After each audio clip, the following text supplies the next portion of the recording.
time will I be allotted? Let's say 15 minutes or so. And, oh, God, I can tell my life. I can describe World War II in 15 minutes. No, you cannot. I listened to a 3.5-hour interview with you at the Pritzker Military Library. Oh, you did? Yes. Oh, that's right. I listened to every minute. Every minute was fascinating. And you still had a lot to say after 3.5 hours. So, yeah. Hey, we are on Facebook Live and YouTube Live right now, so we could wave to Facebook Live. Man, if you are watching on Facebook or YouTube, we've already had a fantastic conversation here in the green room, and we're going to get started in 1 minute. Let our growing crowd here on the Zoom side in. All right, This is great. We're about ready? Okay, yeah, I think we're about ready. Okay, 7 o'clock. Here we go.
Filling up the Zoom screen here. Welcome, everybody, to our Veterans Breakfast Club live program for our VJ Day 75th anniversary edition for Wednesday, September 2nd, 2020. I'm Todd DiPastino. I am the Executive Director of the Veterans Breakfast Club.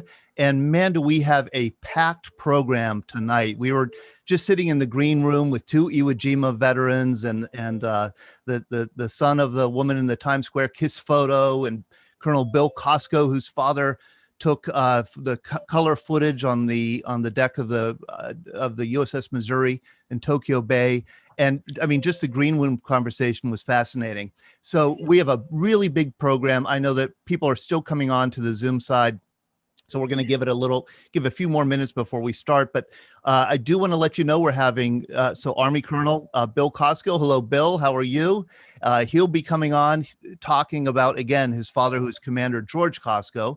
And he shot it turns out not to be the only color footage on the USS Missouri. I just learned on VJ Day, September 2nd. And then we're going to talk to Josh Friedman here, whose mother, Greta Zimmer Friedman, was the so-called nurse in the Times Square photo that was taken on August 14th, 1945 in Times Square. She was actually a dental assistant, and she had a fascinating story in her own right, even apart from the photo that she was caught in on Times Square.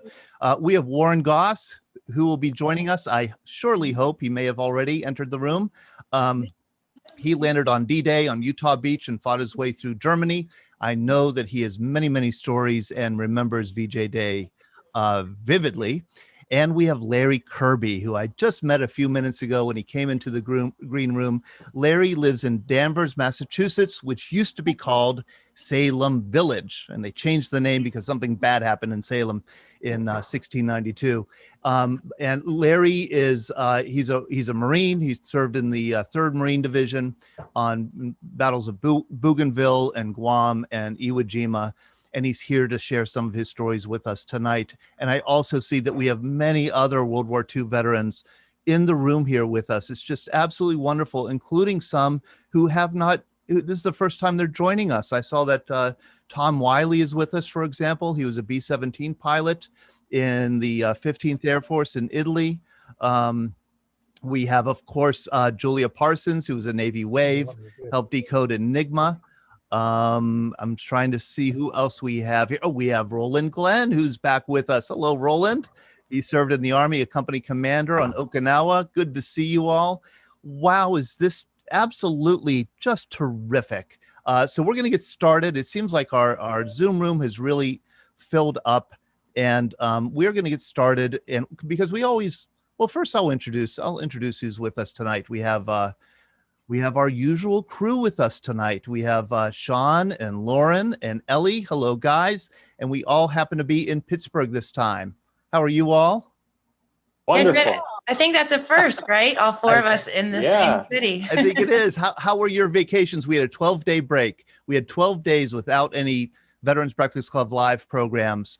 Where did you go? I went to Tahiti. It was fantastic. Yeah, I made a quick trip to Bora Bora. Bora Bora. Good. St. Lucia. Nick and I hung out. St. Lucia, you hung out with Nick. Excellent. Dodged some hurricanes. Yeah, no, actually we worked. And what we did is we got our fall schedule together and we got our newsletter out. I'll talk about that in a little bit. First, we always like to begin with the national anthem. Do we have any volunteers? We have so many people on the Zoom side. I bet somebody here has a wonderful voice and could lead us in the national anthem if they would like. Oh, Katie's here. Katie's here. Thank you, Katie. You're going to lead us. Here we go. I'm going to ask you to unmute yourself. Can you hear me? Yes. Thank you, Okay. Katie, for Hi. volunteering. Yes, I always try. That is wonderful. Thank you so much. Okay, this Ready? is Katie Batko, and she's going to lead us in the national anthem.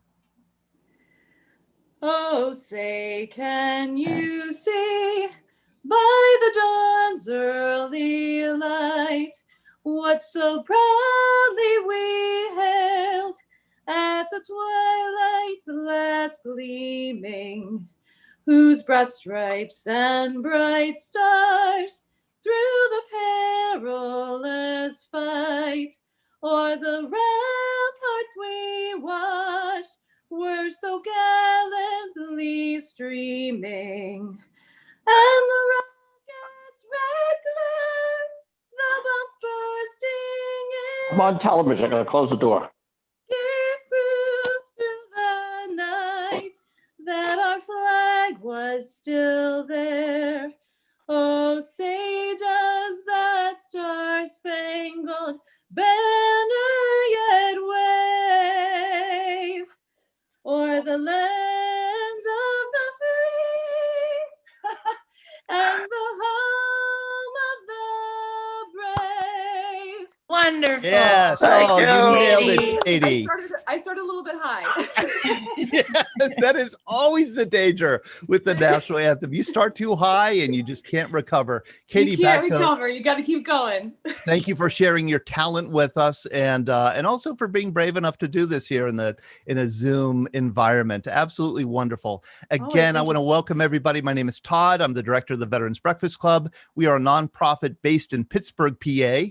And what we do is have veteran storytelling programs. We have veterans share stories from all ages, all eras, all branches of service. The youngest veteran to share a story at one of our events was 23, somebody who is out of the military. And the oldest was 103, and we have everything in between.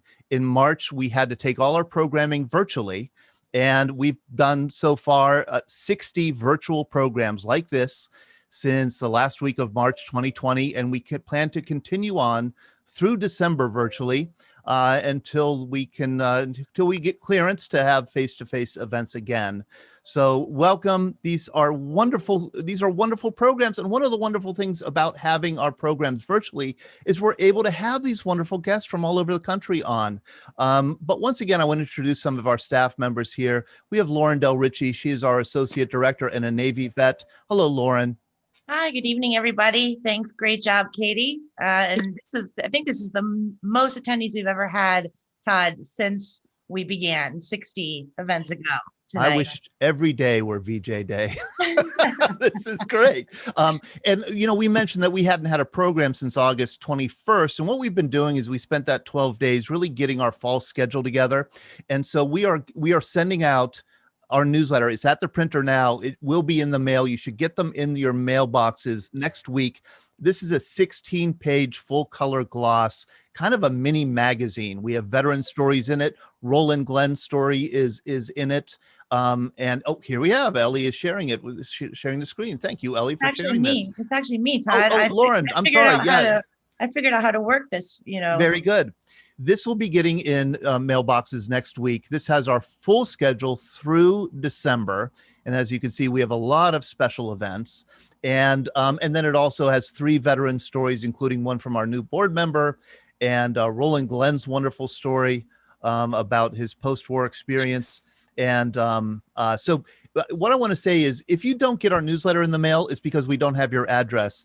If you could send us your address, either email it to me if you have my email address, or email it to Ellie, or put it here in the chat.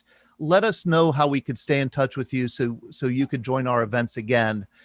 We really want to, send these out to as many people as we can. So Larry, for example, Larry Kirby, I'm going to make sure that I get his address before the end of the night so that I could send one of these newsletters in the mail. And you'll see in the newsletter too that we have we've kind of tweaked our programming a bit, and I'm going to have Lauren talk about that. We're offering 3 live programs per week now, and then a pre-recorded program that we're doing. Yeah, thanks, Todd. I'm really excited about how this all came together. So the first thing is times have changed a little bit, but we're keeping Monday evenings at 7 will be our happy hour. We've been seeing everyone Monday nights at 7 for the past couple months in the same Zoom room. That'll be our happy hour. Sometimes we'll have a theme. Sometimes we'll shoot the breeze and have some fun. But Mondays at 7, Wednesdays at 9 a.m., our flagship program, VBC Live. So it'll be breakfast, BYO breakfast, rather than happy hour, BYO beverage, right? So we'll be here in this Zoom room Wednesdays at 9 for live breakfast with all you guys. And then Todd's newest brainchild, Sundays at 4 p.m., The Greatest Generation Live, where every week we will be one-on-one with a World War II veteran. And that conversation will be live and, open to questions and comments. So we're really excited about this new schedule. And we also have a new show coming up that my colleague Sean will tell you about, but those 3 will not change till the end of the year. Okay, and they'll be listed in your newsletter when you get that. And the Greatest Generation Live program that we're going to have Sunday at 4 p.m., that's the time slot we're going to start it. This is an idea that we had because we realized this virtual environment really gives us the opportunity and gives people the opportunity to connect like we are tonight with World War II veterans from across the country. We want to do an hour or 90 minutes, every week where people from around the country could ask questions, could say thank you, could, make a comment to a World War II veteran or somebody who is involved in World War II. We're calling it Greatest Generation Live. I'm really looking forward to kind of spending part of my weekend having these wonderful conversations with these veterans. So if you're a World War II veteran on tonight, and I know that there are several of you, Tom Wiley and Julia and Roland, and Jack, you're all going to be slated to be on Greatest Generation Live. And then we're also doing, I guess we call it a pre-recorded show, where we're going to have an in-depth conversation with veterans and non-veterans about topical issues. We're calling it what, Sean Hall? The Scuttlebutt. And how many? Let's have people raise their hands. I want to look at the Zoom gallery here. If I say the word scuttlebutt, do people here know what that means? Yes. All yes. Marines, all yes. Navy. Yes. Oh, yeah. Right. Marines and Navy. Yeah. You know how the Navy and the Marines, one of their quirks, and there are many quirks, one of their quirks is that they have these bizarre words for everything, stanchion and deck and head. And scuttlebutt is the Navy word for water fountain? Water cooler. Water cooler, water fountain. Yeah. And Yeah. it's kind of also slang for, rumor, gossip, inside news. And that's what we're conceiving the Scuttlebutt program to be, right, Sean? That's correct. I'm so excited. I'm honored to be here tonight. I'm not a veteran.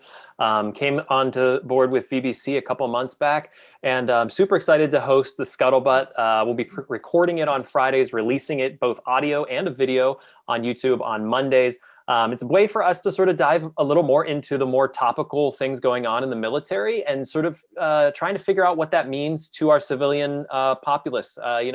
We want to sort of help to bridge that divide and get some information out there. We thought it was a great opportunity to do that. We have a great network of veterans that we can tap into and talk about these issues with. So I'm super excited. And though we can't have victory over Japan every day, we can celebrate like it's VJ Day every day. That's right. So the Scuttlebutt will be released on audio and video every Monday. And Sean Hall is the host, and he will be the boss of that program. But let's dive into our topic tonight. tonight, which is, of course, VJ Day. And I will just say, first off, that VJ Day is a little bit confusing for several reasons. Number one, there are 3 or 4 different VJ days, actually. There was August 14th, which was the day that Americans found out that the Japanese had surrendered. Word started spreading after noon or around noon. The official announcement didn't come until 7 p.m. or so, when that ticker in the Times Square, announced that the Japanese had surrendered, when President Truman had announced the Japanese surrender. So the big street celebrations, I call it the largest spontaneous celebration in American history, that occurred on August 14th, 1945. That day, because of the international dateline, was actually August 15th in Japan. Yeah. And much of the world does celebrate still August 15th as VJ Day. I believe the British, for example, didn't hear about the surrender until it was the 15th there because of the time difference. So the 14th and the 15th both serve as VJ Day. And then we have today, it gets even more confusing. And then we have today, which is really yesterday, September 2nd, September 2nd, 1945 was the day in Tokyo that the Japanese signed the surrender instrument, kind of formally surrendering. It's when this photograph was taken. Now, because of the international dateline, it was actually September 1st here, but President Truman decided to make September 2nd the official VJ Day. So that is the day that we're going to recognize today. I'm sure you're more confused than before you entered this program, but yeah, that is the complicated nature of VJ Day. And I want to start with that photo and the footage of VJ Day by introducing you to Bill Costco, who is joined us, Colonel Bill Costco. He is a retired Army colonel. His father was Commander George Costco, who was, again, another one of these great Navy words. He was an aerologist. Aerologist. Does anybody know what an aerologist is? Meteorologist. It's a meteorologist, right? It's what the Navy called a meteorologist. And your father was Bull Halsey's meteorologist, and he was aboard the USS Missouri for the surrender, and he took some remarkable footage. And before I share the footage, I do want to share just a photo of your father and Bull Halsey. There is a picture of your father, Commander George Costco. He's how cool is this? Wow. Your father, Bill, has a glacier named after him. That's right. Yeah, he has a glacier in Antarctica, right next to the Scott and Shackleton glaciers. That into the Ross ice shelf. And if you've heard of Halsey's typhoons during World War II, Commander Costco was a big part of that drama. And here he is with Bull Halsey, and you'll know Admiral Halsey's name was William Halsey, but his nickname was Bull, I think because his head was enormous. And look how his head is enormous, isn't it? Yeah. Bill, tell us a little bit about the events leading up to VJ Day and your father taking the footage. Okay. How far back do you want to go? To Ramseytown, Pennsylvania? Well, yeah. Okay, sure. Just tell us a little bit about his life. Very quickly. Well, first of all, I'm very pleased to take part in this presentation. And greetings from Carlisle, Pennsylvania, the hotbed of tranquility. I also want to acknowledge I have 2 classmates that are tuned in here, Dave Szymanski in Williamsburg, Virginia, and Chuck Ditchendorf out in West Virginia.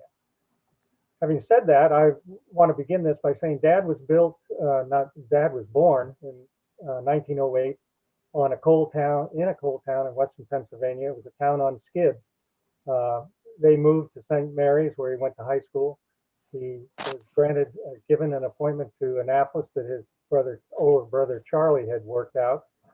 He attended Annapolis starting in 1926. He was exceeded in academics, played B squad football, and he also was on the boxing team. Captain Bull Halsey was the officer representative to that team when my dad boxed. After about 7 years in the fleet, after he graduated in 1930, he requested permission to go to get an advanced degree in meteorology, become an aerologist. And the Navy selected him to attend MIT, but first he had to go to the Navy postgraduate school in Annapolis, Maryland, because when he graduated from Annapolis, BS degrees were not rendered. He joined the fleet soon after he graduated from MIT in 1944, just in time to be greeted by Hurricane Cobra, which he named. That was the most devastating storm the U.S. Navy had ever been in. They lost 800 men, 200 aircraft, 3 destroyers went to the bottom, and there was numerous ship damage. Soon after that, in June of 45, they ran into Typhoon Viper off Okinawa, of which Admiral Slew McCain, Vice Admiral, his task force was very heavily hit, and they suggested that he be not relieved, but turn over his command. There's Slew McCain, John McCain's grandfather, with his signature fatigue hat that his wife helped make. He stayed in command through the end of the war. He attended the surrender that he didn't want to attend. He wanted to go straight home, but Halsey insisted he attend the surrender. And in 1949, because of his actions during World War II, he was posthumously promoted to Fleet Admiral, 4 stars. Then soon after that, we were up to September of 1945, when Dad was given a camera, 16 millimeter camera with color film by Leif Erikson. Leif Erikson was a photographer with the Aviation Photographic Unit. He had a distinguished career himself. He was a petty officer. He shot 200,000 feet of film during the war. He was shot down twice and earned two Purple Hearts. He gave Dad the camera, and Dad took it from there. Everybody else was shooting black and white, but he was shooting color. After the war, he joined Admiral Byrd in 1946 as his chief science officer and weather officer on his expedition to the South Pole called Operation High Jump. As a result of his activities there, he had a glacier named after him, and their exploits were covered in the National Geographic article that came out in October 1947 called Our Navy Explores Antarctica. Some memorable assignments after that, he took the family to Lakehurst, New Jersey in 47, to Kodiak, Alaska in 49, Seattle, Washington in 51, to Alameda, California in 52, and to Elmendorf Air Force Base up in Anchorage, Alaska in 54. And then the icing on the cake was an assignment to Pearl Harbor in 1956. And I just will break in to say that I'm sharing the footage that your dad did take. And Okay. here is somebody, it looks like they're coming aboard on is it called a bosun's chair? Highline, yeah, bosun's chair. I'm not seeing it right here, but that's a bosun chair, and it's called a Highline. Are people it's seeing it? probably one of Sean, the- could you see it? I Okay. can see it. It's on. Okay, good. Yeah, I can see it. It's probably that's probably a harbor pilot carrying the harbor maps with him for charts, so they could avoid the minefields and other obstructions. Yes. You know, and I'll also interrupt just to say, you know, your dad had this illustrious career, Naval Academy graduate. You went to the military academy at West Point. Why not the Navy for you? That's right. I got very seasick going from There we go. Anchorage, Alaska, down to Seattle on the Funston, and I swore I would never be on a ship like that again. Bill, 90 amen. miles in one day. There's Here kind we of are a in Sagami Bay. That's what you just showed in the shadow of Mount Fuji.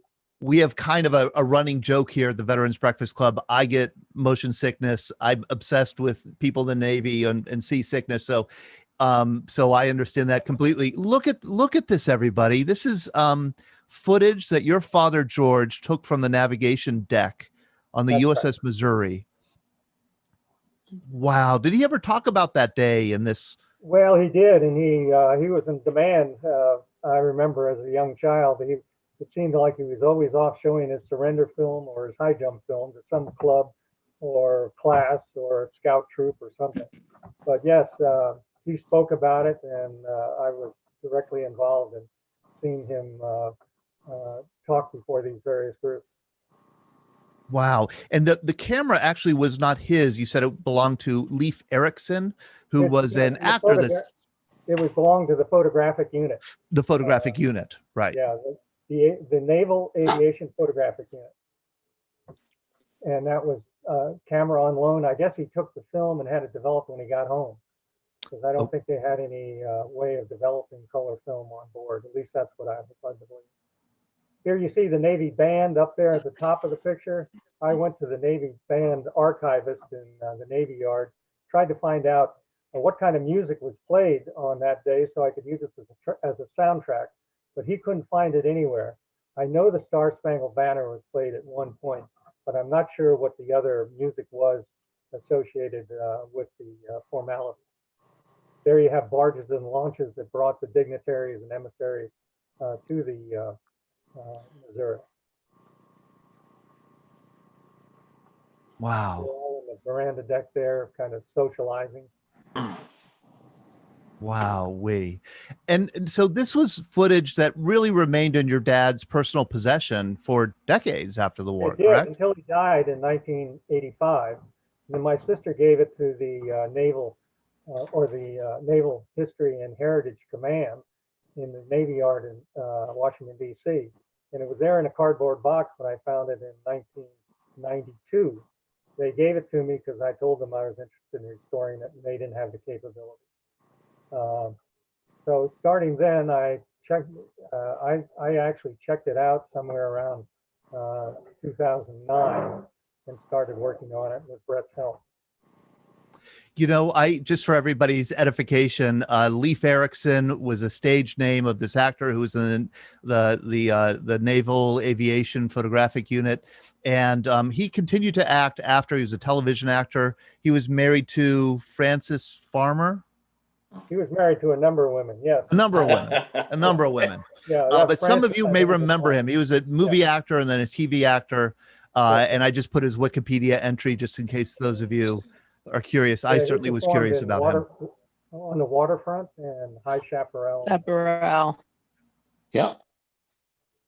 Yes, and so that's who had the camera and who gave it to your father. Look at that footage. Oh, that is what a moment that must have been. First, to be followed by the Allies, the various powers that participated in the Pacific campaign.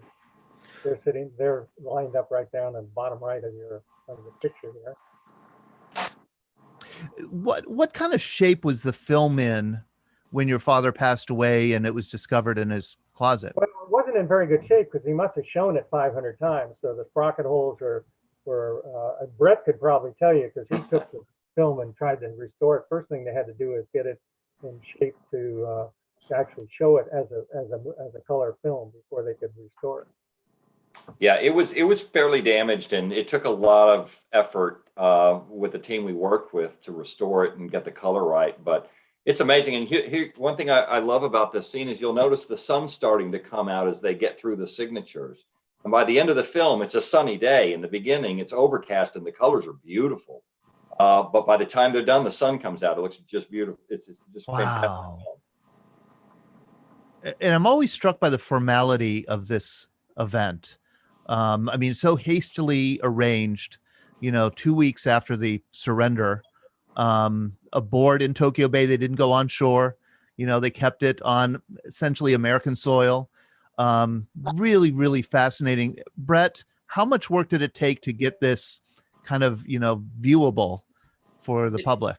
It took about a month or a month and a half. I worked with a local team here in Dallas that specialized in working with film, but they wanted to do it just because the opportunity to be involved with the project, just the same reason I wanted to be involved with it. But right. There was a lot of jumps, there was a lot of breaks, there was some corrosion that had built up. The film wasn't exactly stored in a hermetically sealed environment. Right. But it was good enough to work with, and I think they did a really good job. And I think there's some pretty great footage. There's some drawbacks in that when you're shooting with a camera like that, you tend to take short clips, right, for about 10, 15 seconds at the most. So it's a little choppy in times because it jumps from scene to scene, but it's fantastic to watch that movie and identify all the dignitaries. You can see MacArthur walking across clearly. You can see the French team in their hats, and you can identify.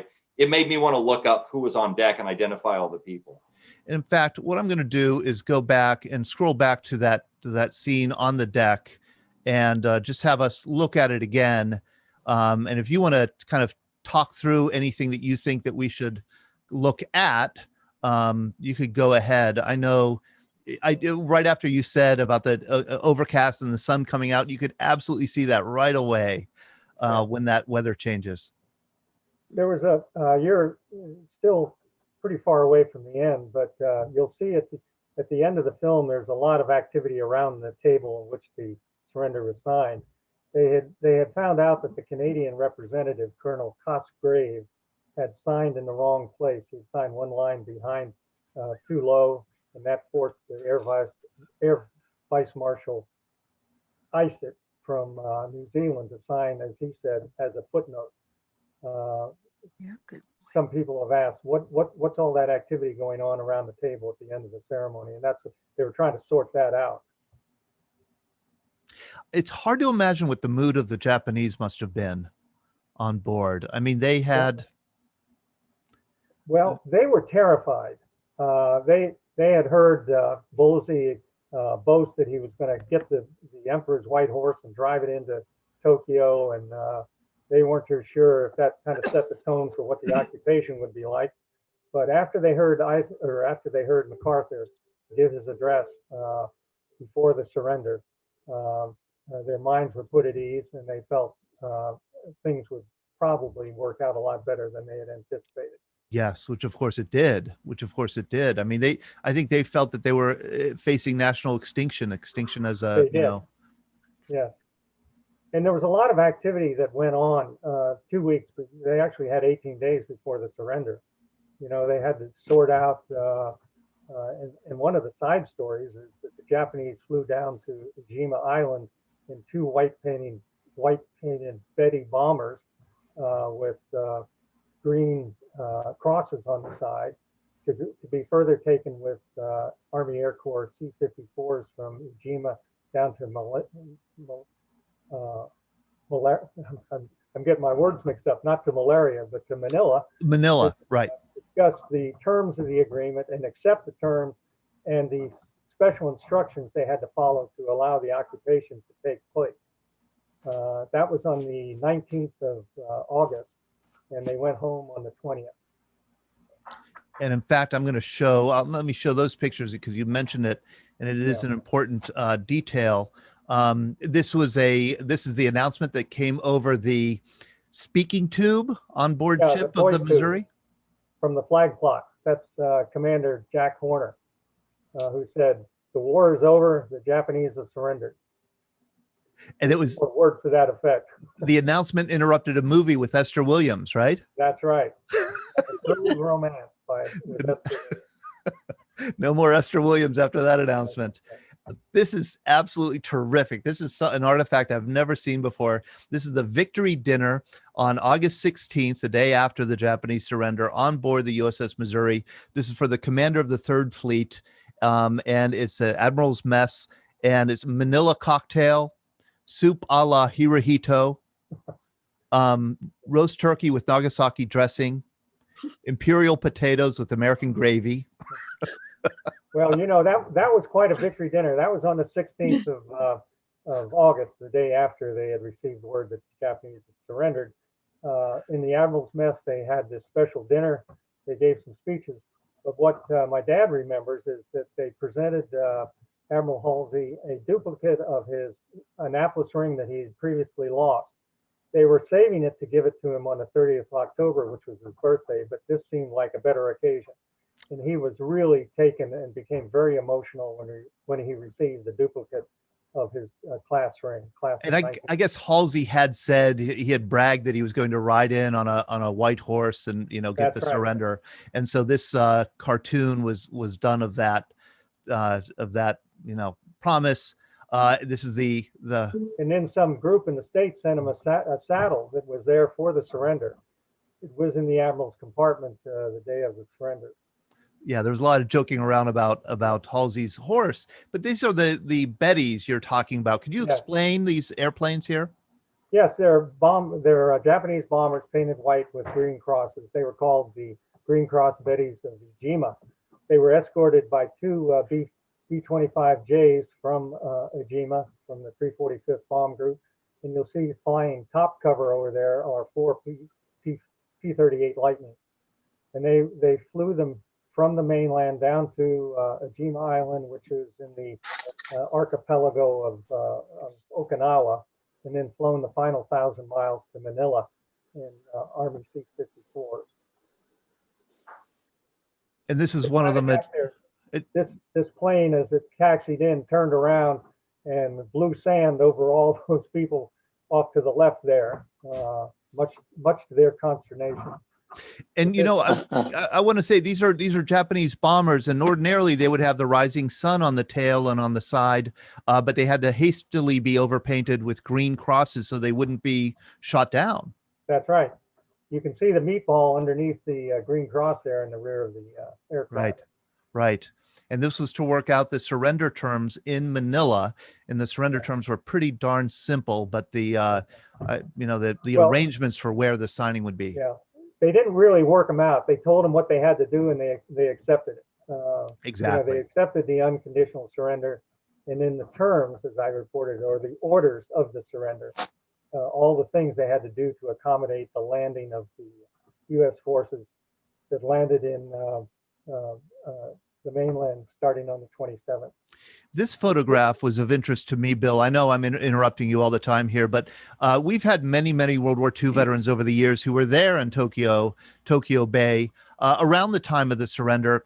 And several have said that it was the scariest time of the war for them because they didn't trust that the Japanese pilots were going to lead them safely through the mines of the bay. Yeah, and they didn't trust that there wouldn't be some more kamikaze attacks by some of the dissidents who didn't want Japan to surrender. That was still thought in their mind. And so when they went into Tokyo Bay 2 or 3 days before the surrender, they were at full alert, waiting for the worst. But there you have some Japanese pilots, harbor pilots, explaining using the charts they have there how they would go into the harbor further. And they were treated with cold, impersonal formality. Yes. They were not cozying up to them. Even one of those Betty pilots, one of the crew members, tried to give the people on the ground when they landed a bouquet of flowers, and that they were not accepted. They were refused. Wow, that's interesting. So yeah, here they are kind of working through the safe path through Tokyo Bay. And then this is the announcement from the Third Fleet that the surrender had been signed and the war was truly over. That's right. Wow. You all right, Mary? Oh, yeah. I'll be right out. No, I'm glad- I'm still on. I'm still on television. We Yeah, could that's- hear you, Larry. That's Oh, I'm pretty sorry. much the story there, Don't be Todd. sorry. So this is great. So this is so wonderful, Bill. And I want to invite people on the Facebook side, on the YouTube live side, here in the Zoom side, to ask Bill questions. Put them in the chat, put them in the comments. Ellie and Lauren and Sean can pass them along. Thank you so much for sharing this story. And I am going to insist, Bill, that you come back. I want to hear more about your father, especially the Halsey Typhoons that he was involved in. And of course, more about your, is it 26-year career in the Army? 27, yes, that's right. 27 years, retired Army colonel. And I know that you had just an adventurous career as your father had in the Navy. So thank you very much, Bill, for sharing this. Absolutely wonderful. I want to go now to Josh because Josh, you were the one I really thought that we wouldn't get It was a shot in the dark. You know, who'd have thought that on September 2nd, VJ Day, would be able to get the son of the woman who's in Times Square kiss? What I ended up doing was I read your mom's obituary from 2016. I saw the names of her children. I found you on LinkedIn, sent you a message, and you said, sure, I'll do it. I just think that's the kindest thing of you to do, to join us tonight, because, you know, everybody knows this photo that I'm gonna share here. But they don't know the story of your mother in it. It's really remarkable. This is, I'm going to let you talk in a second, but I just want to introduce here. This was taken the afternoon of August 14th, 1945 in Times Square around, you know, West 45th Street on Broadway. And, Yes. You know, this was taken by Alfred Eisenstadt for Life magazine. A second photo was taken at the exact same time by a Navy photographer that I'll show in Correct. a minute. And your mom was in both of them, but your mom didn't know for a long time that she was in the photo, right? I don't know how many years passed, but as we see today, Life magazine would put out retrospective best of Life, best of Life magazine books and commemorative editions. And so whether it was in the 50s or the 60s, she saw one with that cover, and of course recognized immediately. And everybody on the broadcast may or may not know some of the anecdote behind it. The sailor is George Mendonça, who was on a date with his future wife. And if you look over his shoulder, there she is. Her name was Rita Petrie, and she is in the celebration right where you are, right there. So what did she think of her boyfriend going around kissing women? Well, she had a good sense of humor about it. There are many interviews with the two of them where she'll say things like, he's never done that with me, or this or that. I'm going to show a picture of him. This is him, the sailor. A great guy. And I got a chance to meet him on several occasions as I accompanied my mom and him in different personal appearances that they did in later years. Life magazine first reunited them in the 1980s, I guess, when they were both in their 50s. And there's some photos that are pretty widely circulated of them back together in Times Square. The Strategic Air Command Museum in Omaha got them together for a seminar in front of a pretty good crowd, and that was great to attend.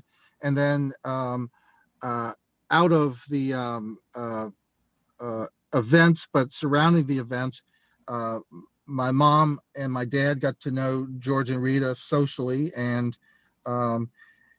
when you know him, and he was just a very extroverted person, of course he would grab the first woman in a nurse's uniform he saw. It just was within character as far as I could tell. Was just a wonderful person. And he had many stories. He served on the USSS, the Sullivans, and they had rescued some sailors off another ship that had been, had taken a hard hit, and the nurses had tended to the wounded in a way that left an impression on him. So that's who he was particularly, had a particularly fond feeling that he wanted to express. It was just a spontaneous thing. And then I take it that the hundreds and thousands of people in Times Square were celebrating similarly. Yes, a lot of other people were getting kissed and kissing that day. Now, Eisenstadt says, I was walking through the crowds on VJ Day looking for pictures. I noticed a sailor coming my way. He was grabbing every female he could find and kissing them all, young girls and old ladies alike. Then I noticed the nurse, and she wasn't a nurse, standing in that enormous crowd. I focused on her, and just as I'd hoped, the sailor came along, grabbed the nurse, and bent down to kiss her. Now, if this girl hadn't been a nurse, if she'd been dressed in dark clothes, I wouldn't have gotten the picture. The contrast between her white dress and the sailor's dark uniform gives the photograph its extra impact. And your mother was actually a dental assistant, not a nurse. Sure, but they made them wear the same uniform. Same kind of uniform.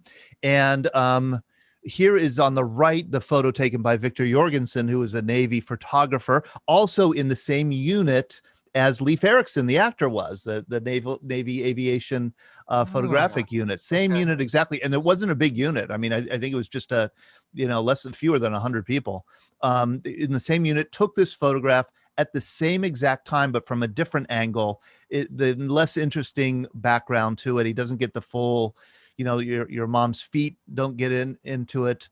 But the one on the right was published in the New York Times on August 15th. The one on the left, Eisenstats, was published in Life magazine, I think, the following week. The one on the right is in the public domain, so anybody could view it and show it. This is your mom, I guess, taken maybe in the 1980s or 1990s, holding the photograph. And I always have loved this quotation from her. It wasn't my choice to be kissed. I wasn't kissing him. He was kissing me.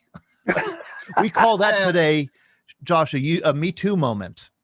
And I know, she certainly was a very, educated person. And this was also her sense of humor. So there was really no sense of being wronged that accompanied that. But to her, that was something that she could hand back as a joke, or with a to make a little bit more light of it. But I think that answer was in context of, what do you think about the attention or the publicity? And she never thought of herself as that made her famous, or that it was something that she created or did. It was just something that happened to her when she least expected. It happened to her. Something happened to her. And what I find fascinating about this story, Josh, and again, this is Josh Friedman, the son of Greta Zimmer Friedman, who's in the Times Square kiss photo on August 14th, 1945. What I find fascinating about her is her backstory. She is not the person that you would expect to end up being in a VJ Day photo, because her story is so hard and so tragic. Here she is. She was not a native of the United States. She was Jewish, and she was born in Vienna, Austria, and she escaped the Nazis coming to the U.S. just in 1939. Yeah, actually grew up, her family was in a smaller town in the outskirts of that region called Wiener Neustadt, Vienna New State. So a smaller city where her father ran a men's clothing business, and he himself was a World War I veteran for Austria-Hungary. And our family background was people spread out through Austria, Hungary, Romania, that general area, and their lives and their family life was disrupted in the events of the Austrians becoming a part of the German National Socialist movement. And she and her sisters documented in several occasions some, I wouldn't call it oral history, because they wrote it out and made it part of a public record in terms of a kind of assistance from the Austrian government. She ended up in her old age getting a pension, much like Social Security, but the homes and the possessions and the things that were stolen from them were never returned, obviously. And there's many stories of people trying to seek redress. In the 1950s, after she passed away, she kept all of her records, and there was much correspondence with different officials in Austria. She kept her passport. That's a picture of the passport that she and her sisters, two of her, it was 4 girls in the family, ages from 10 to 15 in 1938-39. And the 3 younger ones were able to get tickets on a passenger liner that left Rotterdam and sailed for New York, where her mother's twin sister had moved earlier, and they were taken in. The 2 middle sisters, my mother and her younger sister, were taken in by their aunt, uncle, and some cousins. The youngest daughter was taken in by some cousins in Port Huron, Michigan.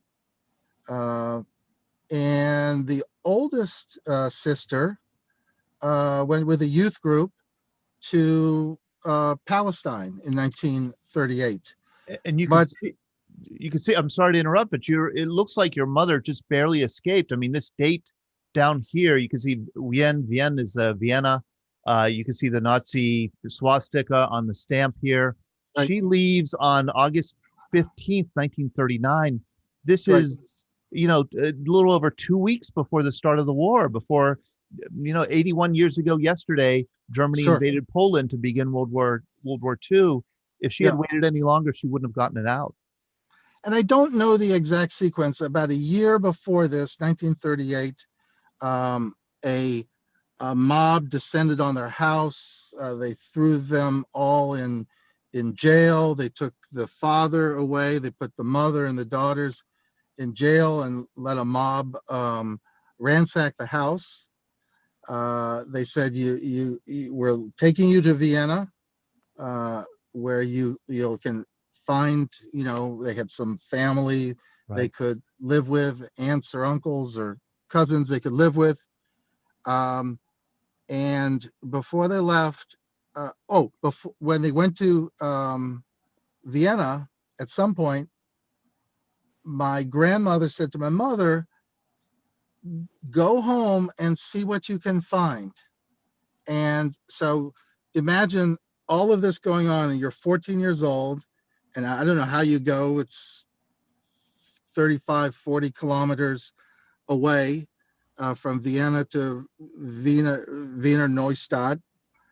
And the house had been all ransacked. She was able to recover a photo album and not much else, and returned to Vienna. Several months they stayed there while they tried to find a way to the US, and the parents could not. The parents tried to go to Czechoslovakia, and I don't know if that worked out or didn't work out, but eventually they were arrested and taken to concentration camps. But the 4 sisters had a good life, and my mother, as soon as she could, as a 17 or 18-year-old, worked her way through high school, and then found a apartment for herself, and as soon as she could, brought her other sister to live with her, and they lived and worked in New York for several years, and just became independent people. So your mother's parents were killed in the Holocaust. I understand that. Right. She never found out exactly how they died, but she knows that they No. were killed in the Holocaust. Did she ever talk about that trauma of losing her parents? Pretty much what I just told you Is what you know. Okay. Everything I know. Everything you know. I'd love to talk to you offline about, your mom, if she has a handwritten or, typed out or whatever memoir, if you would ever care to share it, we would love to have you back on and talk about it. And because this is such an important history, she kind of was a part of 2 very important things, and having to do with World War II. Gets out just before the beginning of the war, and then is there at the end in New York City, just happens to be in Times Square and get grabbed and get kissed. And what a fascinating person she was too, with how she kind of handled that renown.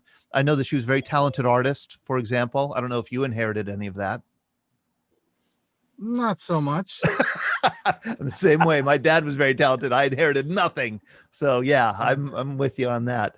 And is there anything else you think that we should know about your mom that she'd want to be remembered for? Well, I can't really tell you so much, as I think she appreciated both she and my father were avid photographers, and they appreciated the whole being a subject of a famous photograph. Yes. The whole talent of a photojournalist. They were other Life magazine photographers in their life. For whatever reason, they all found each other. A photographer named Edward Clark, who is known for a couple of very famous pictures, one of which is the man with a tear running down his cheek when Roosevelt passed away. He was a train conductor. And my parents lived in Frederick, Maryland, and the Clark sons, Tom and Noel, also became professional photographers for Life magazine. Tom ended up retiring and running a photo shop in the same town, and they became friends and traveled in the same kind of amateur photography circles. Noel became a promoter of folk art and folk art fairs, and my parents befriended him as well. And my father's background was also a World War II veteran. He was in the Army Air Corps in Europe, went through Scotland, England, Belgium, Germany, and worked for many years as a civilian at Fort Detrick in Frederick, Maryland. That's right. That's right. I read that at Fort Detrick. Josh, thank you so much for coming on tonight. And I hope you'll again come back. I will get in touch with you, invite you to come back to talk more about your father's service and your mother's life. Sure. This has been so wonderful, and I'm so glad that you were willing and able to kind of join us tonight. I guess you're headed home from work, so I hope you'll stay with us, but feel free to drive home if you want. Well, I'd love to stick around. This has been fascinating and to watch, and I'll watch the rest of it along with everybody else. I am looking for Bob Dvorak because he sent me some fascinating pictures today that is hard to believe that, Bob, are you here? Let me see here. Yes. We have so many people here on the Zoom side. Yeah, I'm here, Todd. You're here. Okay, good. I'm gonna spotlight you here. Bob, your father was Gus Dvorak. He was a farmer from Fayette County, and he was in the Navy, and he was appropriately placed on the USS Appalachia. And he was in Japan after the war, and he smuggled into Japan, I guess it was a Brownie camera. Actually, he carried that camera from the time he left boot camp before he was assigned to the ship, because it was the first time he ever had money he could buy a camera. And regulations said you couldn't have one, but he found a way to smuggle it. He carried it inside his socks on the ship so nobody would find it. So he's a poor country kid from southwestern Pennsylvania. Yeah, one of the youngest of 9 children of Slovak immigrants, had a farm just a few miles north of Uniontown. And he is the adventurer of his life on the USS Appalachia. Absolutely. The biggest body of water he was on was Redstone Creek, and then he found himself in the Pacific Ocean. So exactly. He also found himself here on the coast of Japan right after the bombing of Nagasaki and Hiroshima. And you said that he was allowed to go off ship and kind of walk around.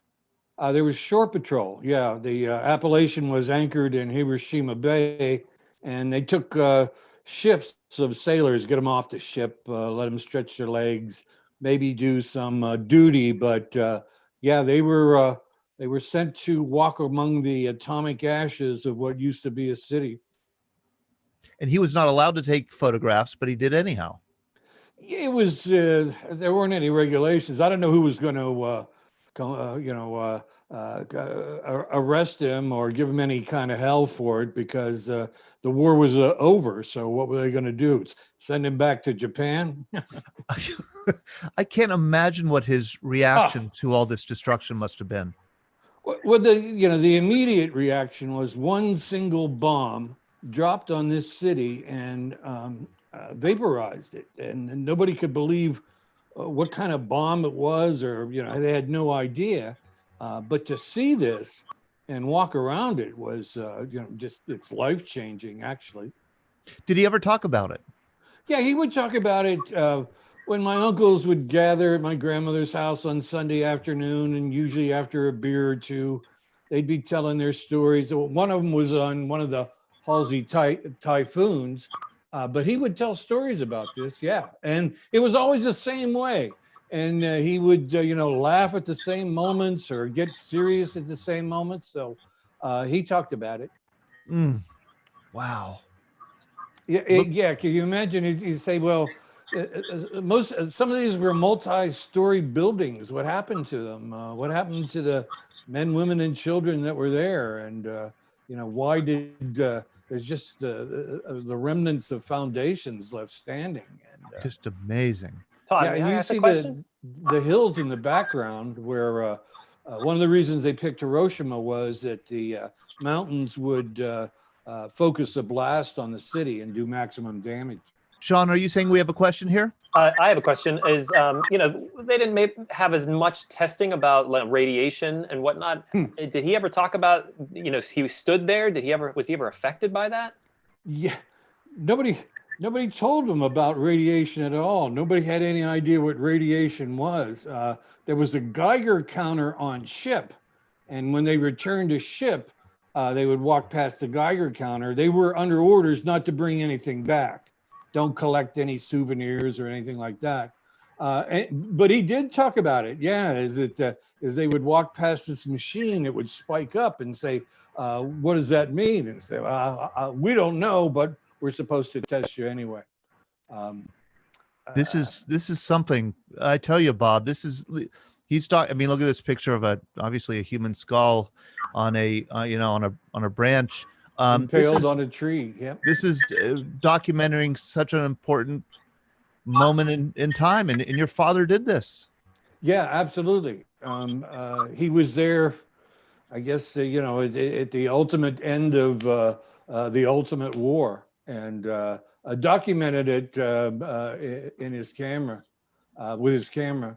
One thing he would talk about, Sean, you mentioned is that right after the war was over, the Navy cut their rations in half because they were taking the rations for the ship and feeding the Japanese. And he would grumble a little bit and say, 2 weeks ago, these people were trying to kill me. Now I have to feed them. So now I have to feed them. And here's a last look at Gus Dvorak. Thank you so much for sharing these pictures with us, Bob. This is just a wonderful story. He kept this photo album all these years. I have it. It's his odyssey from when he left home all the way to when he came back home in 46. They were able to get back home. Oh, just amazing. I see that we have a number of World War II veterans with us today. We have Jack Watson, Larry Kirby. We're going to get to you in a second here, but I want to get some of the other veterans who were around for the VJ Day, for the Japanese surrender, and just ask kind of what you thought about it, if you remember that day. Julia, I'm going to ask to unmute you here. Hello, Julia. I've got to ask to unmute you here one more time. There we go. Hi, Julia. Hi. How are you? I'm fine. Very good. Do you remember VJ Day 1945? I do. I was already back home again because the war in Europe was over and they didn't have jobs for all the waves then. So a lot of us were sent home. But I remembered in Pittsburgh, and I went into the city and helped to celebrate. You helped every- to celebrate. Good. You well, did your part. everybody was happy, and it was very joyful. It was good. For those of you who are watching who don't know, this is Julia Parsons. She's 99 years old. She's a Navy Wave, and she worked in the Shark Division at the Naval Communication Annex in Washington, D.C., helping to decode Enigma, the unbreakable German military code. And her division was focused on German U-boat locations, German traffic messages being passed back and forth from German U-boats or submarines in the North Atlantic back to Berlin and Europe. And you said it was some of the best work that you ever did in your life. It was very hard work, very rewarding, correct? It was indeed. And when people tell me thank you for my service, I want to tell them thank you for giving me the opportunity to serve, because I certainly did enjoy what I did. Julia, I don't know if I'm putting words in your mouth here, but I imagine, learning, I'm a historian and I, know a lot about the role of women in World War II. And one thing that I do know is that, women in World War II was the first time they had an opportunity for really challenging jobs that normally only men would fill. But after the war was over, after VJ Day, these women got pink slips and they were said goodbye, thank you for your service. And there were a lot of women who kind of feel like they never really got to do the challenging, exciting work again that they did in the war. Yeah, I'm sure there were. We all were so happy just to be back home again, of course. It was nice, but we missed working, and it didn't take long till everybody was working again. So, and what did you do? What work did you end up doing after the war? Well, I was married then, and I raised a family, and then I went back to college and got my teaching certification and taught school for 5 years, and I enjoyed that tremendously. I would like to have done that earlier. Julia, and I'll part with this point, if you may tell people that the work that you did was top secret. Your husband was also in the Navy, right? He was a Navy officer. No, he was in the Army. Oh, he was Army. I'm sorry about that. He was an Army officer. It was a mixed marriage. Yes. You couldn't even tell him about the work that you did. No, we just were told not to talk about it, and we didn't. Nobody did. How about that? So it was amazing. All those hundreds of people who knew what was going on, and nobody ever did talk. And nobody talked. No, they called it America's best kept secret, and women can keep a secret. So it was good. Thank you so much, Julia, for joining us tonight. Thanks, Julia. Boy, it's so special to have you join us. I see that Jack Morrow, another World War II Marine, is with us. Jack, I'm going to spotlight you. This is Jack Morrow. He was on Okinawa in World War II. And I'm going to ask you how you doing, Jack? Hi, good evening. I know I've asked you this question before. Do you remember VJ Day? Oh, yes. What do you remember? Well, it started about the 15th of August when talks were supposed to be going on about the emperor capitulating. And I vaguely remember something about a white C-46 or 47 was supposed to be flying to Tokyo or something to talk about the terms. Those are just vague memories, but I cannot prove them. And you were at Okinawa? Were you on Okinawa at the time? I was on Okinawa at the time, yes. Was there a big celebration? Well, yes, we had, everybody was running around, yelling and screaming. Yeah, we had a great time. Oh, great. Thank you, Jack. Thank you You're for welcome. sharing that. That's terrific. Jack Watson, do you remember? This is Jack Watson, Iwo Jima Marine. Jack, do you remember VJ Day? That's not specifically. Okay. Except I thought tonight, if you ask me that, I'll have to say, no, I don't remember anything. But I do. And I remember, I don't know what date it was, one of those 4 dates that you mentioned. But we'd come back from chow, and they made the announcement that at 19:30, which would be 7:30, there would be free beer in the mess hall. Well, if you want to gather a crowd in a hurry, mention free beer to a bunch of Marines. And so we all showed up there at the mess hall, and it was free beer. But the thing that's amazing about that was that my best friend in the Marines was the one who told me that we should go to that celebration. He did not drink. And that shocked me that Rod wanted me to go to this beer party with him. Well, we went, and I think that's where Rod had his first beer ever. And he got deathly sick. He was a mess. For 2 days, he couldn't do anything because he had 2 beers. So that's my recollection of VJ Day. And I'm sharing a picture. Rod wasn't having a big hangover. I'm sharing a picture of you in the Marines, Jack, with our audience here, so they know what you looked like back then. And I never asked you this: who wrote "Love Jack" on this, or who'd you give this to? That was sent to my I know, but I meant to say, who did you give it to? No, no, that was mailed to my sister. Okay. My younger sister. All right, we'll stick with that and story. I signed it. Okay. And, but that was taken right after boot camp, and we'd been transferred to Camp Lejeune, and we went into town for Liberty, and one of the photography places there would take your picture, but that was not an issued uniform.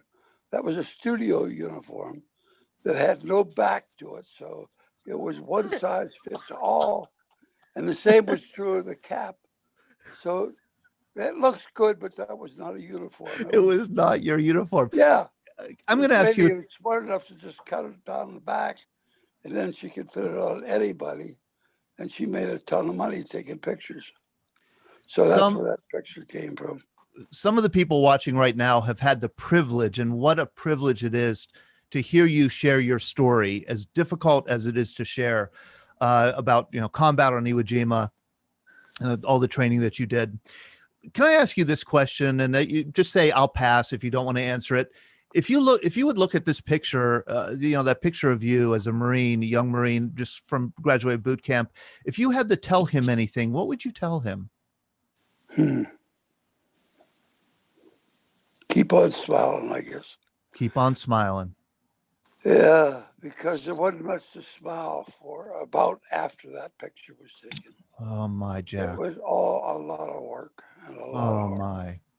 Thank you, Jack. Thank you, Jack Watson, for sharing that. Oh man, it's just absolutely fantastic.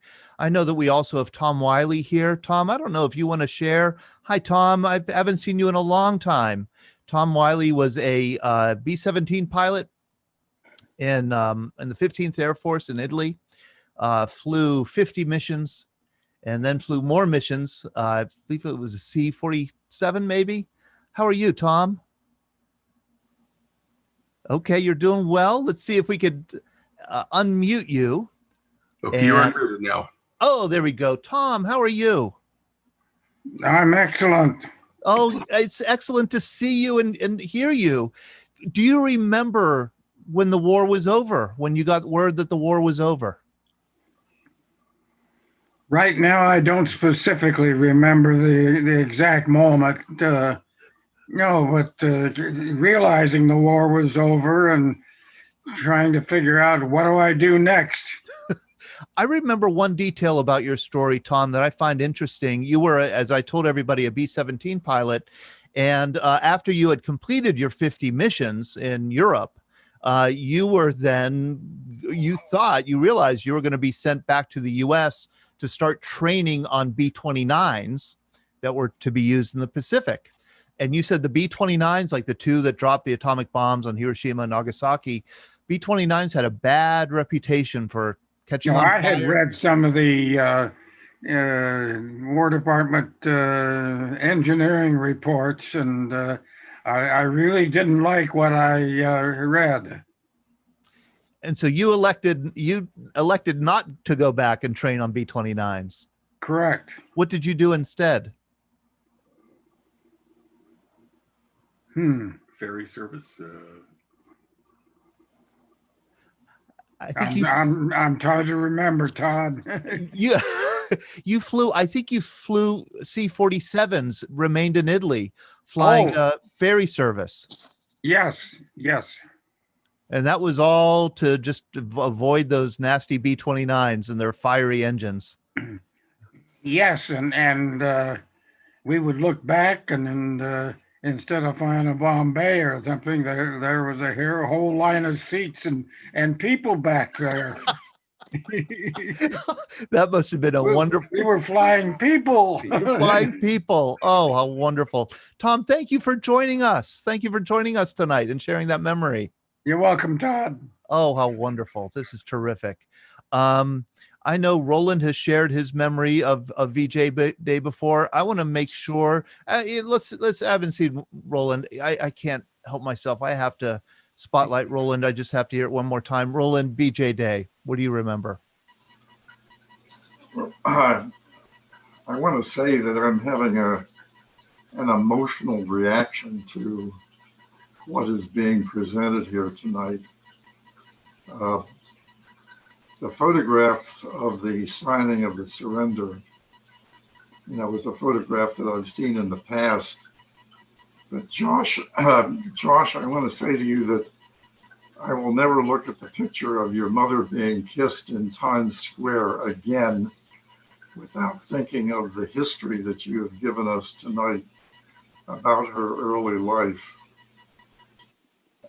And Bob, the pictures of Hiroshima after the bombing recall a friendship that I had with a man whose name is Norman Cousins.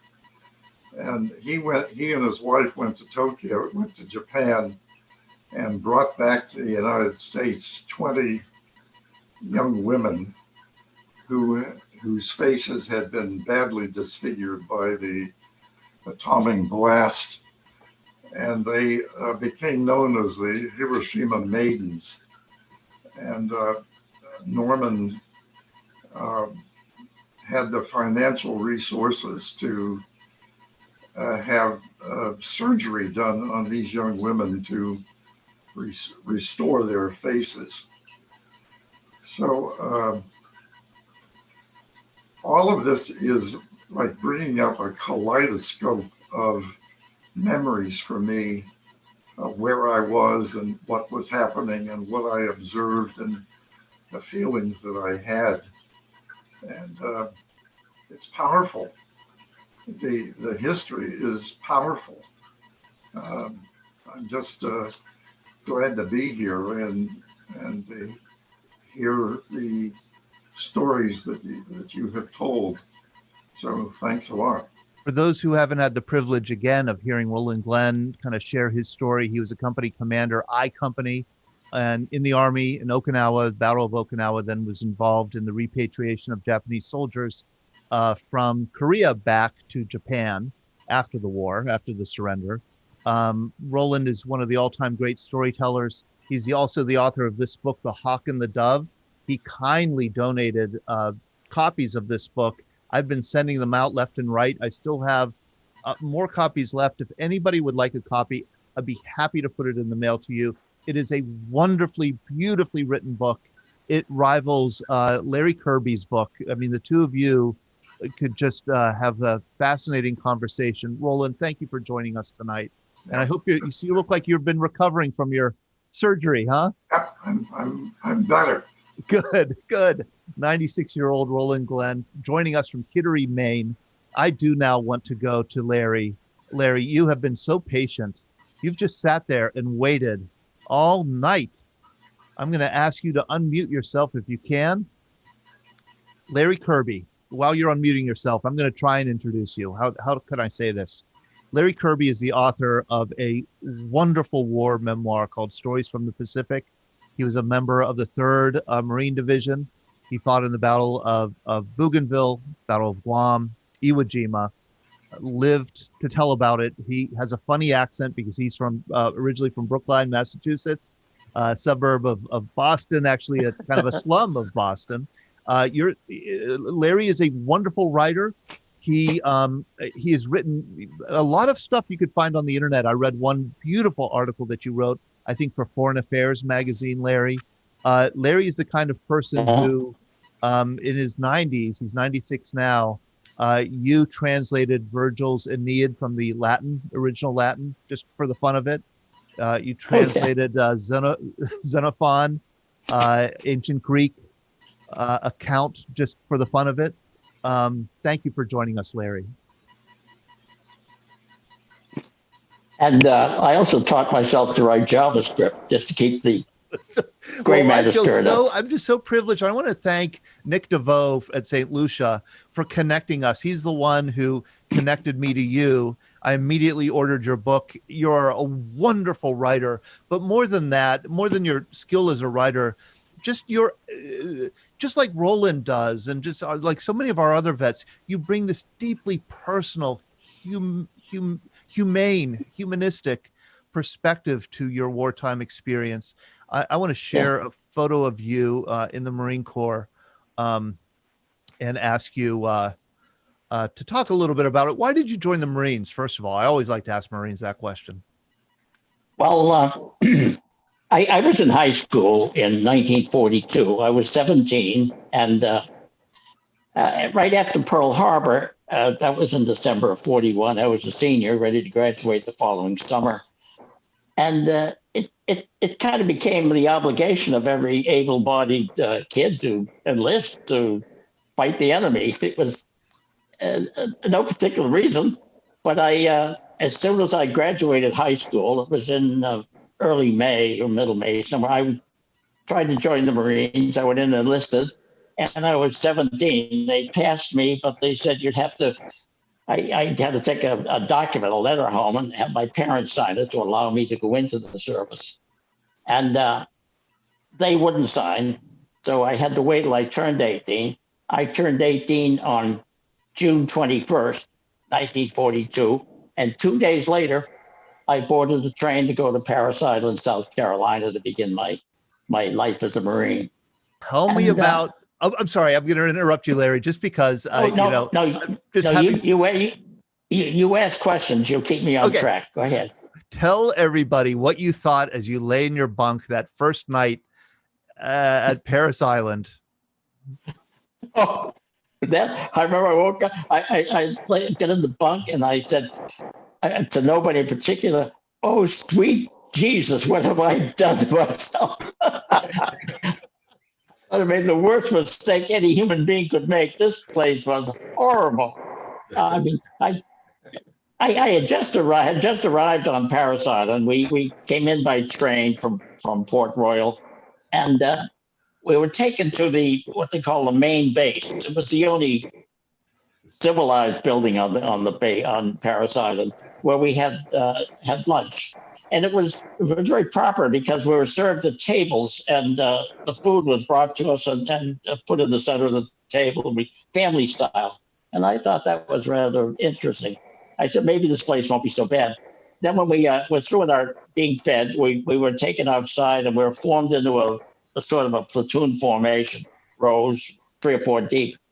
And this big skinny Marine, he looked like Randolph Scott, the old movie actor. He had one of those Smokey the Bear hats on, and he was walking through the ranks, and he came to me and he said, "How old are you, chicken?" And I said, 18. And he said, 18 what? And I said, nothing. I just said 18. So he looked me in the eye, and he reached back and he threw a punch that maybe traveled 2 inches and hit me right in the nose. But it was like a punch Joe Louis threw. It didn't have much distance, but it had a lot of impact. And he knocked me into the fellow behind me who hit the fellow behind him. And I was lying on the ground, a little blood coming out of my nose. And I remember he reached down to me and he said, "Remember this, pal. You will be able to call me, now that we're friends, you'll be able to call me by my first name. And my first name is Sir." So that's how I was into the to the Marine Corps. As you can see, Larry Kirby is one of the greatest storytellers ever. I spent a couple days listening to some Larry Kirby interviews also, in addition to reading this book, Stories from the Pacific, The Island War, 1942 to 1945. This is Larry's memoir of World War II.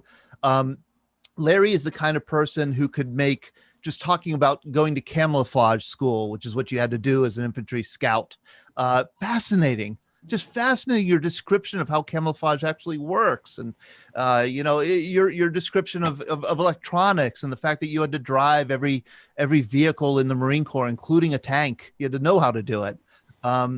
You're talking about growing up in Brookline. Is just I could listen to you talk all day, Larry, and I feel badly that we're gonna rush you along tonight, but I'm gonna ask you to come back and talk in great detail because your stories are so rich. I will. But you asked the fellow before me, when you're looking at his picture, what would you tell that young Marine if you could look back? I'd like to answer that question. And I would tell that young Marine, pay attention. Listen to everything that your instructors tell you, because you're going to receive the best training available for somebody going into combat. And what you learn, if you listen carefully, will keep you alive. I often speak about the debt we combat veterans owe to the Marines who trained us. And they have had to live with the ignominy of what we call being non-combat. But I have great respect for anyone who wore the uniform and did his job and did it well, or her job and did it well. Because without everybody, we would never have prevailed in that war.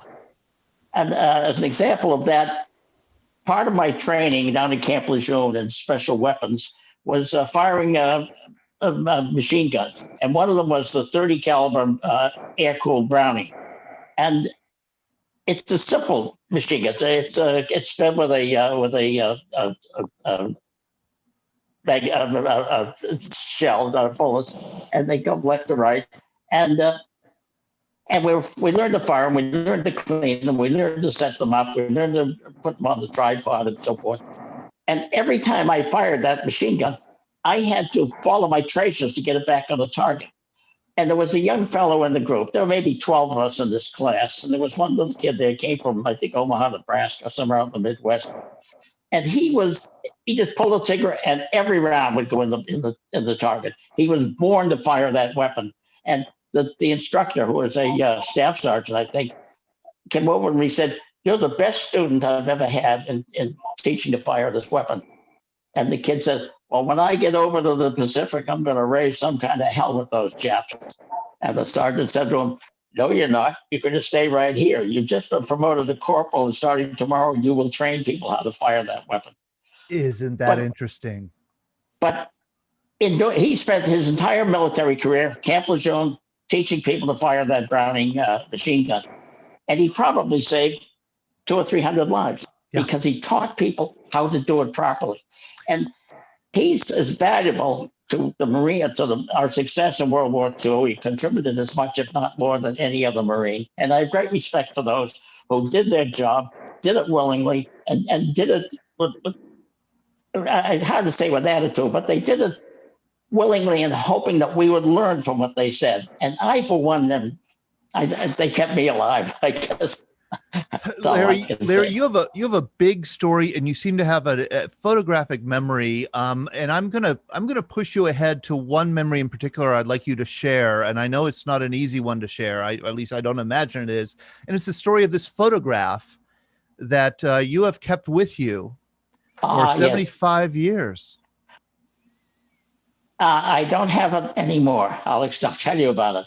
Well, as you said, I was 0321. I was a scout, and the way we were used or assigned, I was assigned to Captain Wilson, F Company, 2nd Battalion, 9th Marines, and each company commander was assigned a scout.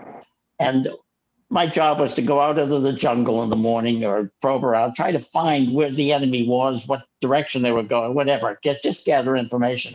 And each scout reported to his captain all the way down the line. And collectively, that information was sent to the regimental headquarters, and they were able to determine which direction the unit would go in. And I was out one morning earlier. What we do is just at that time before dawn. It's not quite light. It's still a little dark. We can see motion. I would put on my camouflage. I had a suit with strubs in it, and all it, and I carried a small weapon, and I would go out into the jungle very carefully, and try to go 30, 40 yards out of the jungle, and locate the enemy out of defense perimeter of the enemy forces. Every infantry outfit sets up defense perimeters, inner and outer, and they have a man in a foxhole circling the unit, or some other kind of protection.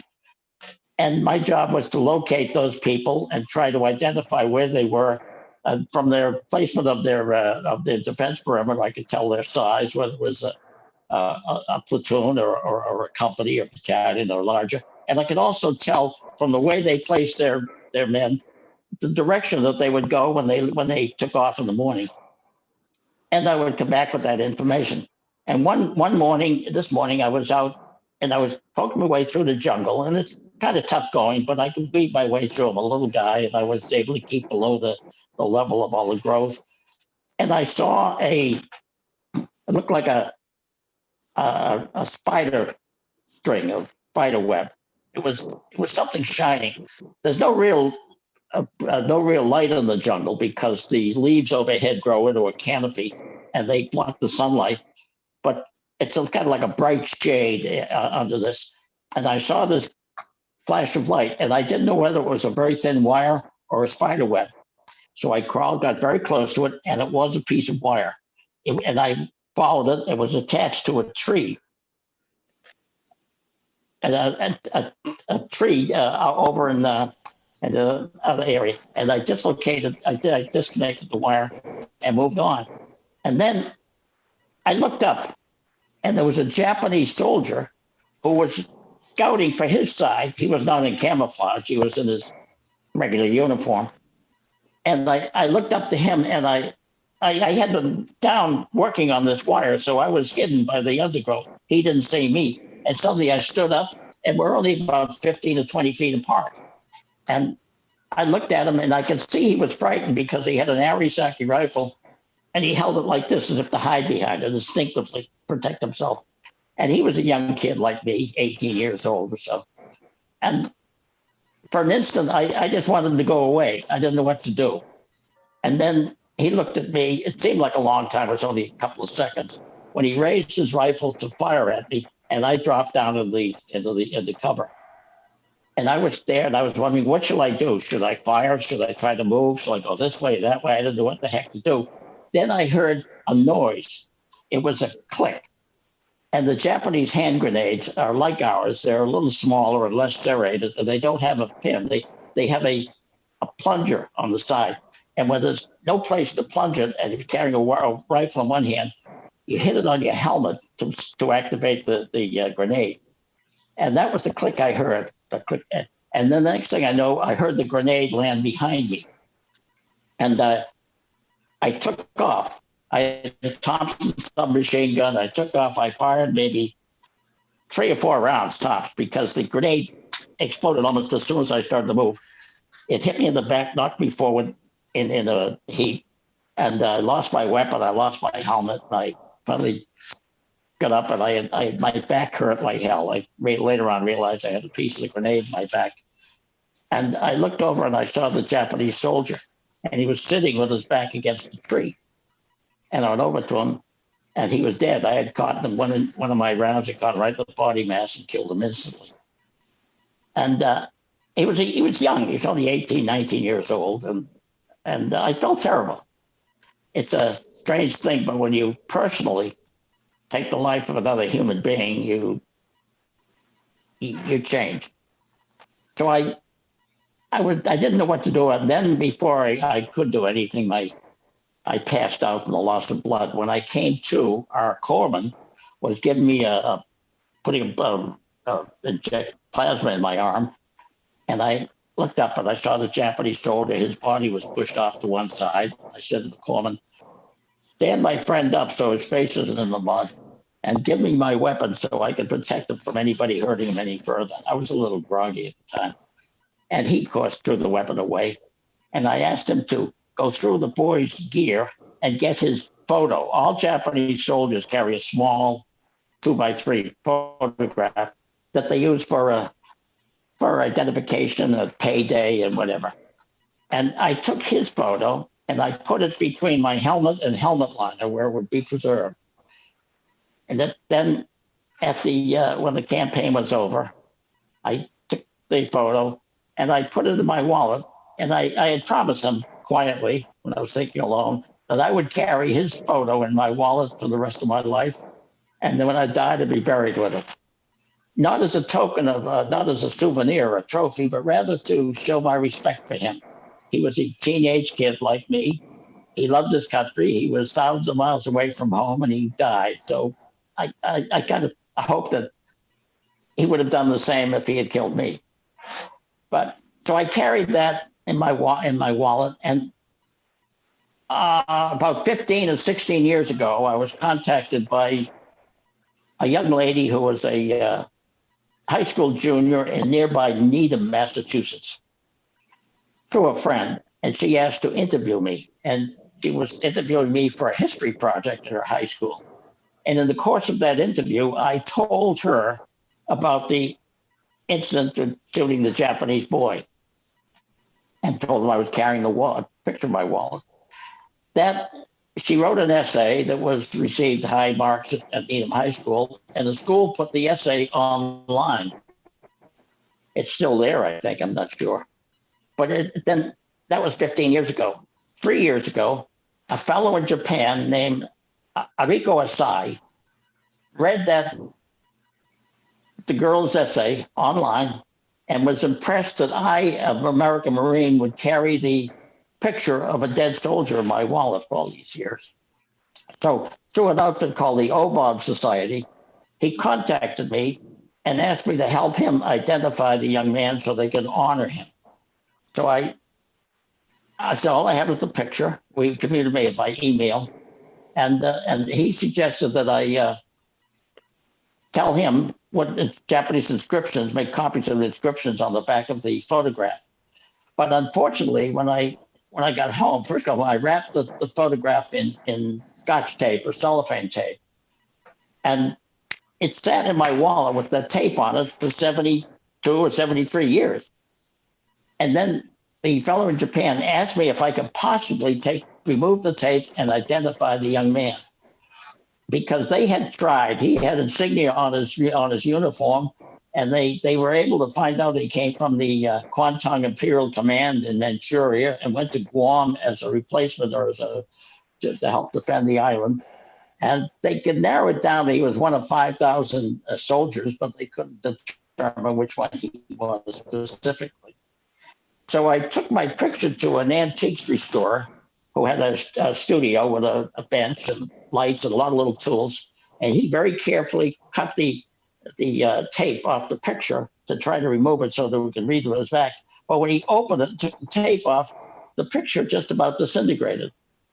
The material that held the paper together was, after 75 years, was sitting in somebody's wallet between a driver's license and a credit card.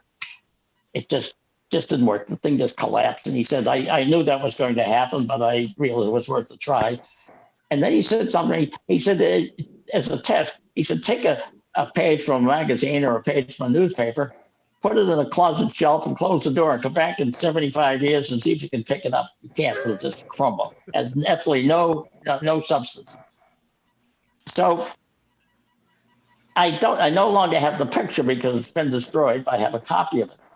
But 2 years ago, I think it was in July of 2018, Mr. Akai and some other people from Japan flew to Guam. They went back to Guam, to Yago, where I used to live, on Guam, and at a ceremonial place there, they had a Chamorro chanter, that's a local native chanter. They had a Shinto priest. They had the Governor General of Guam, the ambassador of Guam from Japan. They had 50 or 60 dignitaries there, and they had a set up with wreaths of flowers, and they took that picture of the young man and they enlarged it to about a 14 by 18 picture and had that framed, etc. And they had a tribute to the unknown soldier who gave his life for his country on the island of Guam. And I thought that was wonderful. I saw some pictures on the Guam Post they had, and to me it meant everything because it gave me closure. Because way back in 1944. I killed the young boy and worried and sweated about it and regretted it ever since. But when they finally had the ceremony, it was like his funeral. It was the end of the story. I felt closure, and I was just so relieved. I hope I haven't bored you with that. Oh, I think it's absolutely amazing story. And Larry, you know, you have so many stories. I'm gonna is this your photo, Larry? That was sent to me. I'm not sure it was. It could have been me and the little guy because I was only 5'6½". I had to cheat to get in the Marines. I knew I had to be 5'7". So before I went into my physical, I cut pieces of pages from a magazine about a ½ inch and taped them to the underside of my heels. You did so when not. I stood, oh yeah. So I made the 5'7" and got in. Here's an interesting thing. My two heroes. May I digress for 5 minutes? I can't say no. I can't say no, Larry. Well, okay. My two heroes are a Marine, Herschel Woody Williams, who was one of the 27 men who were awarded the Medal of Honor on Iwo Jima. My other one is Audie Murphy. He was the most decorated soldier in World War II. Woody Williams was a flamethrower operator who deliberately used up 5 or 6 tanks of flamethrowing material, went after bunker after bunker after bunker to knock them out because they were killing the guys in his outfit. And he just wanted to stop them.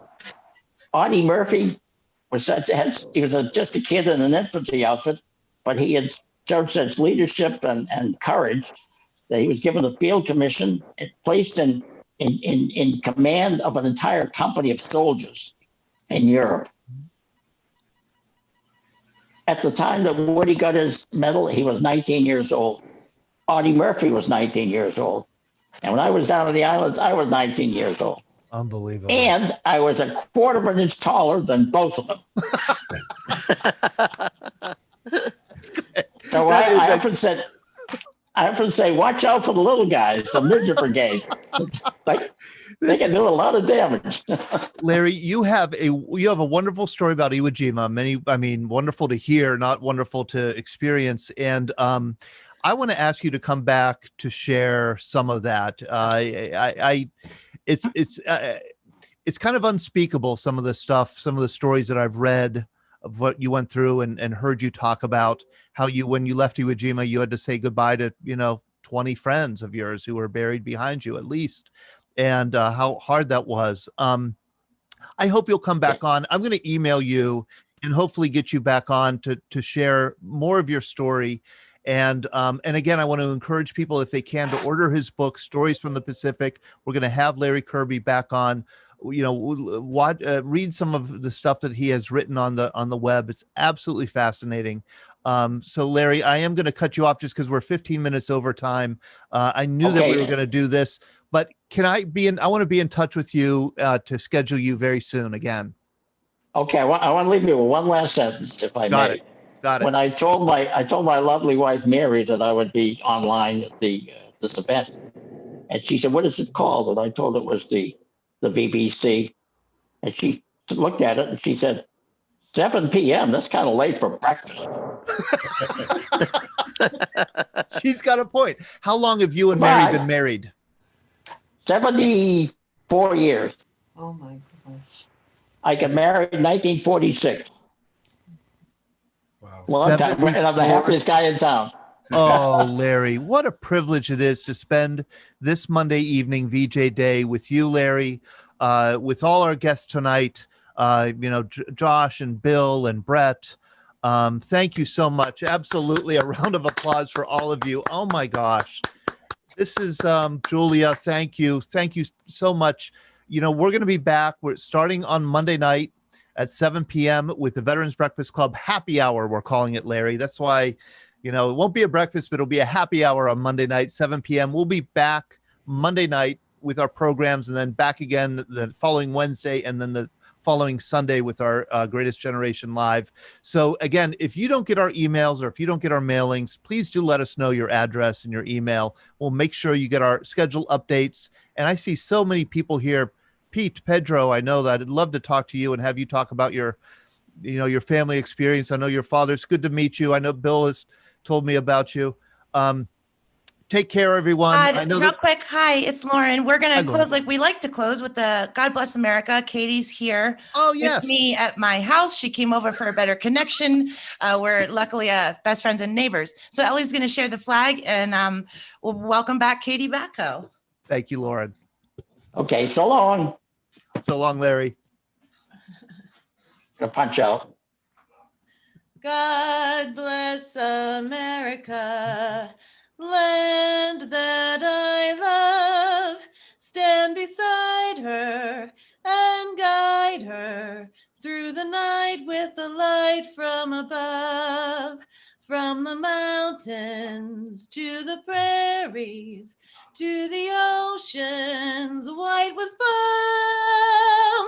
God bless America, my home, sweet home.